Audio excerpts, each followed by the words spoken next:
Nagabenta ki khubor baman kasni pet bat subscribe ya u Antor News.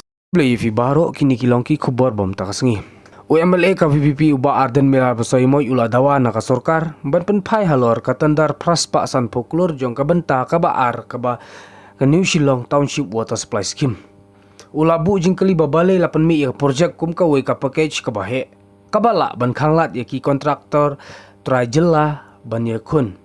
Ula dawaru ban penpau pai ba ya ka DPR bill of quantities kajing lot bat kajing terikam jong ka phase 1 karukom bei tingka bat kilat ban pentikena ya kajing ya khon ka bakhoi uba Ardent ulama ham balada katnat PHE kamla ban pensyai ya kani kimat kadai ban pendam ya ka tandar bat penmi thmai ya u Marcuise ya ka EPC model.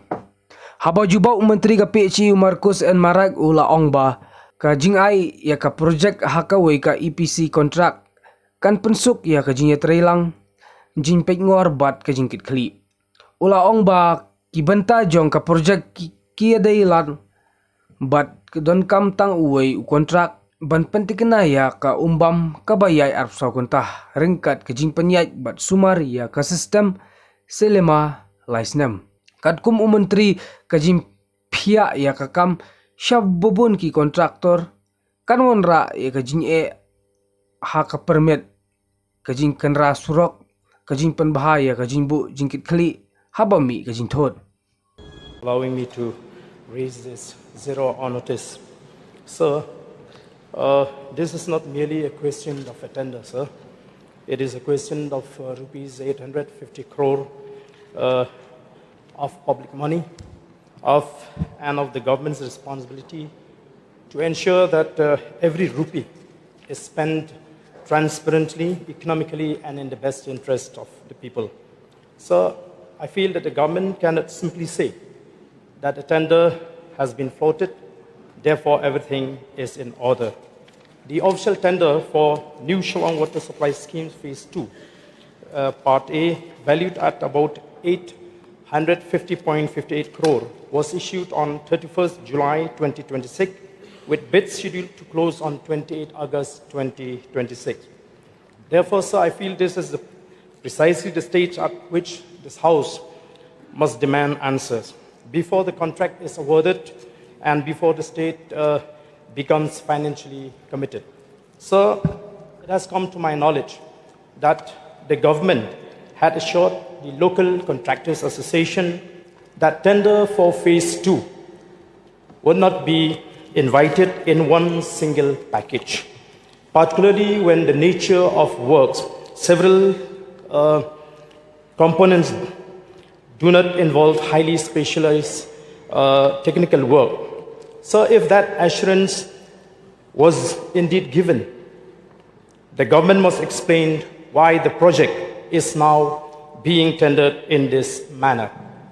So a single massive package can have the effect of excluding otherwise capable local contractors who may not have the financial or technical capacity to compete for the 850 crore contract.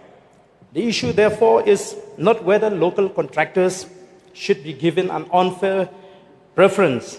The issue is whether tender structure itself is unnecessarily restricting competition. So, Madam, therefore I would like to seek clear answer from the Honorable Minister. First, what is the detailed project cost and the complete bill of quantities? Second, has phase 1 been completed satisfactorily, and is it presently delivering the water supply for which it was designed? Third, what is the precise justification for undertaking phase 2 at a cost of approximately 850 crore? Fourth, why has the project been packaged in this manner? Why were the works not divided into smaller, technically appropriate and geographically viable packages? Fifth, how many Meghalaya-based contractors are actually eligible and financially capable of participating in the entire package. Sixth, what steps has the government taken to ensure genuine and meaningful participation of competent local contractors?